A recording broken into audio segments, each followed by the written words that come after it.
హుస్నాబాద్ పట్టణంలో పట్టణ ఆర్యవైశ్య సంఘం పట్టణ మహిళా విభాగం యూత్ ఆధ్వర్యంలో వాసవి కన్యక పరమేశ్వరి అమ్మవారి ఆత్మార్పణ దినోత్సవం సందర్భంగా బ్రహ్మంగారి గుడి నుంచి కలశాలతో మహిళల ర్యాలీ నిర్వహించి వాసవి అమ్మవారికి అభిషేకం చేసి ప్రత్యేక పూజలు నిర్వహించారు. అలాగే గణపతి పూజ చేసి హోమం నిర్వహించి ఉత్సవ విగ్రహాలకు పంచామృతాలతో అభిషేకాలు చేశారు. అనంతరం పట్టణ మహిళా విభాగం అధ్యక్షురాలు గౌరిశెట్టి సునీత మాట్లాడుతూ వాసవి సూచనలను అనుసరించి గోదావరి నది ఒడ్డున బ్రహ్మకుండం అనే పవిత్ర స్థలంలో రాజభటులు 103 అగ్నిగుండాలను ఏర్పాటు చేశారు.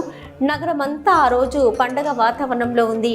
అప్పుడు వాసవి ఆ 102 గోత్రాలకు సంబంధించిన జంటలను ఉద్దేశించి మీరంతా నాతో పాటు మంటలలో దూకడానికి సిద్ధంగా ఉన్నారా అని అడిగితే వారంతా మనస్ఫూర్తిగా తమ సంసిద్ధతను వ్యక్తం చేశారు.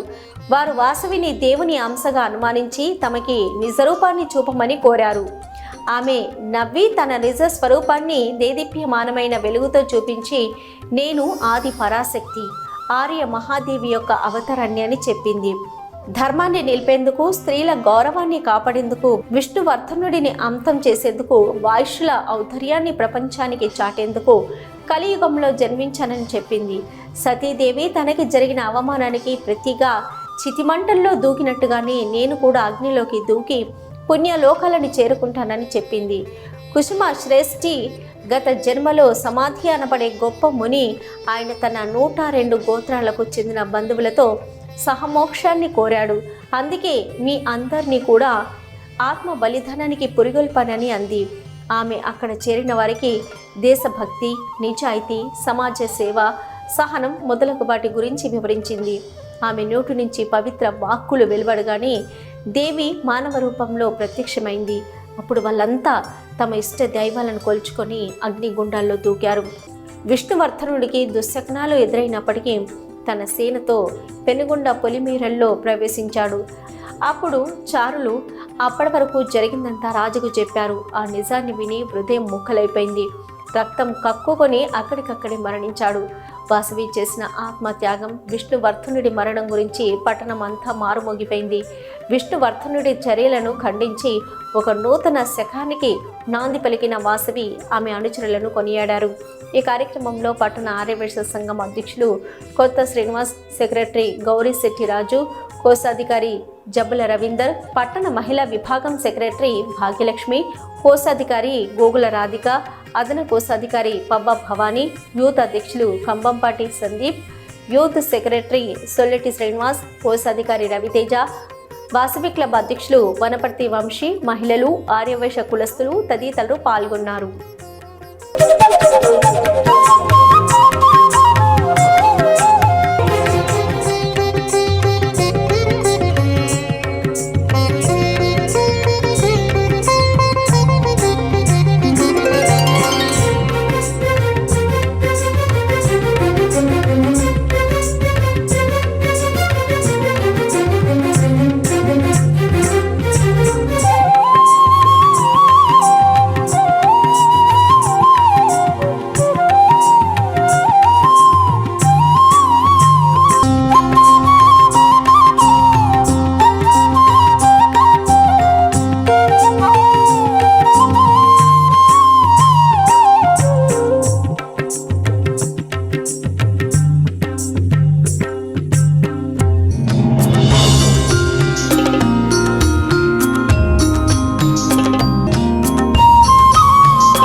ఈరోజు వాసవి అమ్మవారి ఆత్మార్పణ సందర్భంగా మా పట్టణ ఆర్యవైశ్య సంఘం మహిళా విభాగం యూత్ విభాగం ఆధ్వర్యంలో మొదట బ్రహ్మంగారి గుడి నుండి అమ్మవారిని ఊరేగింపుగా మహిళలందరము అందంగా కలశాలు తయారు చేసుకొని మన వైశ్యభవనికి తీసుకురావడం జరిగింది.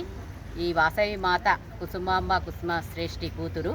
వాళ్లకు పిల్లలు లేకపోతే శివభక్తుడు యాగం చేయడం వల్ల వాళ్లకు కుసుమాంబ లేక పుట్టింది. కుసుమాంబ దైవభక్తురాలు, అన్నింటిలోనూ ఆరితేరింది కుసుమాంబ. విరూపాక్షుడు కుసుమాంబ కుసుమశ్రేష్ఠికి కుసుకోను అన్నది. ఆమె ఇష్టం వలన వ్యతిరేకించింది. నేను కన్యగానే ఉంటానని చెప్పింది. అందుకు కూడా విష్ణువర్ధనుడు ఆమె మీద ఇష్టంతో చేసుకోవాలంటాడు. ఆమె మళ్ళీ అందరి సలహాలతోటి నేను కన్యగానే ఉంటాను, వైశ్యుల ఔదర్యాన్ని గౌరవాన్ని పెంచడానికి నేను కన్యగానే ఉంటానని 102 గోత్రాల వాళ్ళని ఆత్మబలిదానం కోరుతుంది. 102 గోత్రాలు కూడా కుసుమాంబ కోరింది కాబట్టి ఈ 102 గోత్రాల వాళ్ళు కూడా ఆత్మబలిదానం చేసుకొని మన వైశ్యకుల ఔదర్యాన్ని పెంచారు. అందుకే ఈరోజు వాసవి ఆత్మార్పణ 108 కలశాలతోనే ఆత్మార్పణ చేయటం వలన వాసవి అమ్మవారికి చెల్లబడుతుంది. కాబట్టి ఈరోజు మనం ఆత్మార్పణ చేస్తాము. ఈరోజు దానితో పాటు 108 కలశాలు మా వైశ్యభవన్లో అభిషేకం చేసాము. తర్వాత హోమము, తర్వాత అభిషేకాలు, గణపతి పూజ చాలా అంగరంగ వైభవంగా జరిగినాయి. దీనికి వారికి 6 మహిళలను బ్రహ్మంగారి గుడిలో పేర్లు రాసి డ్రా తీయడమైనది. అమ్మవారి చీరలు 6 కానుకగా ఇచ్చాము.